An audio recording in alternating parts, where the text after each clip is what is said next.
Hello friends, आज करेंगे aromatic compounds कौन से होते हैं और कैसे पता कराएं कि गिवन केमिकल कंपाउंड एरोमेटिक है या नहीं। तो केमिकल कंपाउंड्स जिनमें कंजुगेटेड प्लेनर रिंग हो, कंजुगेशन मतलब जिसमें ऑल्टरनेट सिंगल और डबल बॉन्ड हो, वो प्रेजेंट होना चाहिए। Accompanied by delocalization of pi electrons, तो वो पाई इलेक्ट्रॉन्स जो है बिल्कुल डी लोकलाइज होने चाहिए। तो हमारे पास एरोमेटिक कंपाउंड होने के लिए दो कंडीशन है। एक तो कंजुगेशन होनी ज़रूरी है। कंजुगेशन क्या होगी? Alternate single and double bonds. और दूसरा, इट शुड ओबे हक्कल्स रूल।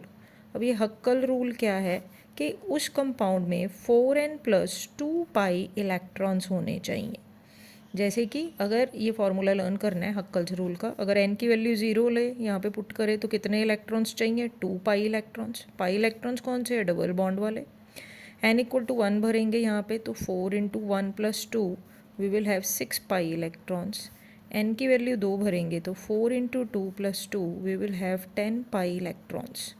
तो अगर इनमें से कोई भी पाई इलेक्ट्रॉन्स 2, 6 या 10 हमारे पास गिवन कंपाउंड में हैं तो वो एरोमेटिक होगा। पहली एग्जांपल लेते हैं हम बेंजीन की। तो बेंजीन में हमें पता है कि 3 डबल बॉन्ड है। 3 डबल बॉन्ड मतलब एक बॉन्ड में 2 इलेक्ट्रॉन, तो 3 बॉन्ड में कितने इलेक्ट्रॉन होंगे? 6।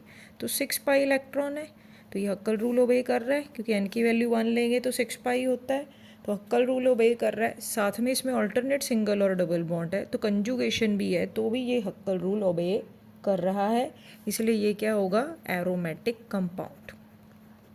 अब एक और एग्जांपल लेते हैं। We have this structure, this is of naphthalene. ये नैप्थलीन का स्ट्रक्चर है। तो इसमें भी देखिए ऑल्टरनेट सिंगल और डबल बॉन्ड है तो एरोमेटिक होगा। साथ में इसमें हमारे पास 1, 2, 3, 4, 5 पाई इलेक्ट्रॉन्स हैं, दैट मीन्स 10 पाई इलेक्ट्रॉन्स। तो ये भी क्या होगा बेटा? एरोमेटिक। नेक्स्ट एग्जांपल लेंगे, हमारे पास है यहाँ पे फुरान। ठीक है, हेट्रोटॉमिक हो गया ना, कार्बन की बजाय रिंग में एक और एटम आ गया।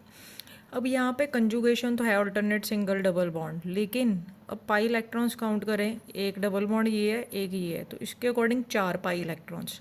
लेकिन जब दो लोन पेयर हो, one is out of the plane and one is in the plane, तो इन द प्लेन वाले को हम पाई इलेक्ट्रॉन्स में काउंट करेंगे, जिसको मिलाकर 6 पाई इलेक्ट्रॉन्स हो जाएंगे फुरान में।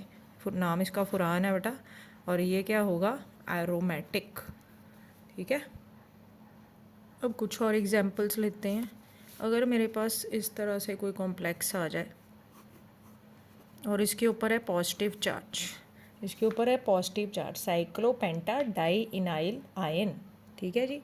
तो अब इसमें पॉजिटिव चार्ज है मतलब इलेक्ट्रॉन की कमी है, तो अल्टरनेट कंजुगेशन तो है ऑल्टरनेट सिंगल और डबल बॉन्ड, लेकिन इसमें पाई इलेक्ट्रॉन्स कितने हैं? सिर्फ 4 पाई इलेक्ट्रॉन्स। तो हमने पढ़ा है कि हमारे पास जो n की वैल्यू जब हम भरते हैं, ठीक है जी, तो वहाँ पे या तो 2 पाई चाहिए या 6 पाई चाहिए, बीच में 4, 5 वाली, 3, 4, 5 वाली कोई वैल्यू नहीं है। ठीक है, अगर 3, 4, 5 नहीं है तो हम इस 4 पाई को एरोमेटिक नहीं मान सकते, तो इट इज़ एंटी एरोमेटिक।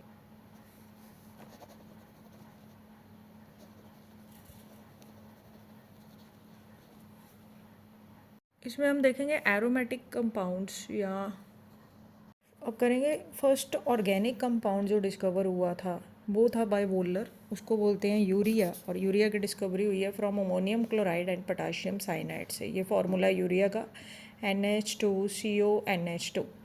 ठीक है जी। पहले तो बर्जीलियस आया था ना, उसने वाइटल फोर्स थ्योरी दी, तो उसने बोला था कोई अद्भुत शक्ति है जो इन लिविंग ऑर्गेनिजम्स के अंदर ही ऑर्गेनिक कंपाउंड सिंथेसाइज करता है, हम नहीं बना सकते। लेकिन धीरे धीरे फिर साइंटिस्ट आए, वोलर जैसे, फिर कॉल्बी आया जिसने पहला एलिमेंट से कंपाउंड बनाया, एसिटिक एसिड। ठीक है जी, एलिमेंट कार्बन, हाइड्रोजन, ऑक्सीजन को यूज़ करके इसने पहला हमारे पास ऑर्गेनिक कंपाउंड बनाया।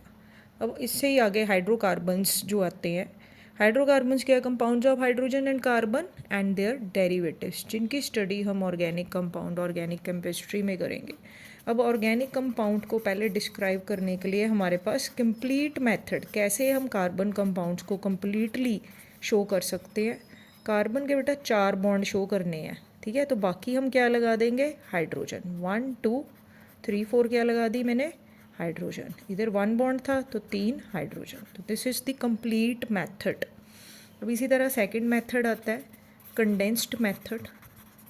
कंडेंस्ड मेथड में क्या होता है हमारे पास, अगर हम इस तरह से फार्मूला लिख दें CH3 CH2 CH2 CH3, तो अगर ऐसे हमने चेन की फॉर्म में लिख दें, फार्मूले में हाइड्रोजन्स को एक्सपेंड करके नहीं लिखा है, तो ये कंडेंस्ड मेथड होगा। ठीक है जी। इसी तरह तीसरा आता है हमारे पास bond line notation. Bond line notation में क्या होगा, इस तरह से हम कार्बन चेन शो कर सकते हैं। तो 1 2 3 4 5, तो जितने कॉर्नर्स है वो सारे कार्बन ही होते हैं। तो 5 कॉर्नर्स है, 5 कार्बन चेन है, तो ये क्या होगा, पेंटी। तो इसको बोलते हैं बॉन्ड लाइन नोटेशन। नेक्स्ट आएगा 3D स्ट्रक्चर। तो 3D स्ट्रक्चर में हम ऑर्गेनिक कंपाउंड्स कैसे डिस्क्राइब करते हैं, जैसे ये स्ट्रक्चर देखिए, हमारे पास जो प्लेन लाइंस है ये बताती हैं ऑर्गेनिक कंपाउंड के bonds in the plane of paper. Dotted line observer हमारी से दूर दूर है, हमारे से दूर है ये, away from the observer, and this will point towards अर्थ। तो इसको थोड़ा इधर को भी बना सकते थे, ठीक है, तो टुवर्ड्स दी ऑब्जर्वर। तो ये 3D स्ट्रक्चर है किसमें हम ऑर्गेनिक कंपाउंड को एक्सप्रेस कर सकते हैं। नेक्स्ट आएगा टाइप्स ऑफ कार्बन।